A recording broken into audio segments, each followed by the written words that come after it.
તો પંચમહાલના પાવાગઢમાં દુર્ઘટના સર્જાઈ। પાવાગઢમાં પાટિયા પુલ પાસે પથ્થરો ધરાશાયી થયા। પથ્થરો ધરાશાયી થતા 2 લોકોના કરુણ મોત થયા। 2 લોકો ગંભીર રીતે ઈજાગ્રસ્ત અને એકને સામાન્ય ઈજા પહોંચી। પગથિયા પરથી પથ્થર પડતા 5 લોકો દબાયા હતા। વરસાદી માહોલના કારણે પથ્થર પડવાની આ ઘટના। હાલ ફાયર વિભાગની ટીમ દ્વારા ઘટના સ્થળે પહોંચી અને કામગીરી હાથ ધરવામાં આવી રહી છે।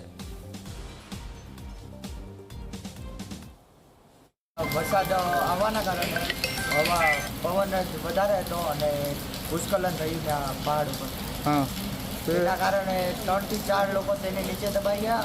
1 થી 2 ની ઓન ધ સ્પોટ ડેથ થઈ ગઈ। અને કોણ કોણ હતો? કેટલા લોકો હતા? અમે 15 જણા ઊભા હતા। 3 થી 4 ત્યાં દબાઈ ગયા। હા, તમે ક્યાંથી આવ્યા હતા અને કેટલા જણા હતા? અમે સુરતથી આવેલા અમે 3 જણા હતા।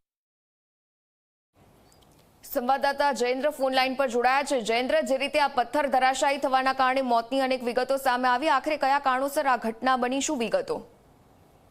બિલકુલ રૂમિલા, જે પ્રમાણે આ અત્યંત કહી શકાય કે ગોઝારી જે ઘટના છે તે પાવાગઢ ખાતે બની છે। પાવાગઢ યાત્રાધામ છે, શક્તિપીઠ, ત્યાં જે દર્શનાર્થીઓ છે રાત્રિ દરમિયાન પાવાગઢ દર્શન માટે જઈ રહ્યા હતા અને કેટલાક લોકો નીચે પણ ઉતરી રહ્યા હતા દર્શન કરીને।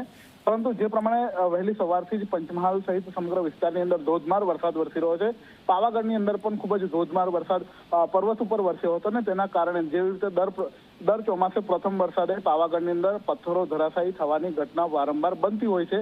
આ વખતે પણ ધોધમાર વરસાદ વરસતા અચાનક વરસાદ જે આવ્યો તેના કારણે પાવાગઢ પર્વત ઉપરથી જે પથ્થર છે તે નીચે પગથિયા ઉપર પડ્યા હતા અને પાટિયા પુલ પાસે જે લોકો પસાર થઈ રહ્યા હતા તેમની ઉપર આ પથ્થરો પડ્યા હતા।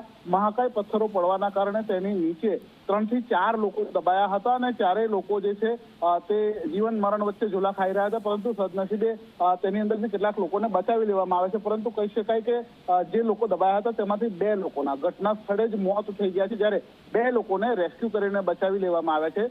24 કલાક દ્વારા સ્થાનિક સરપંચ સાથે વાત કરવામાં આવી, જેઓએ આ રેસ્ક્યુ ઓપરેશન સમગ્ર સ્થાનિક લોકોની મદદ લઈ અને હાથ ધર્યું હતું।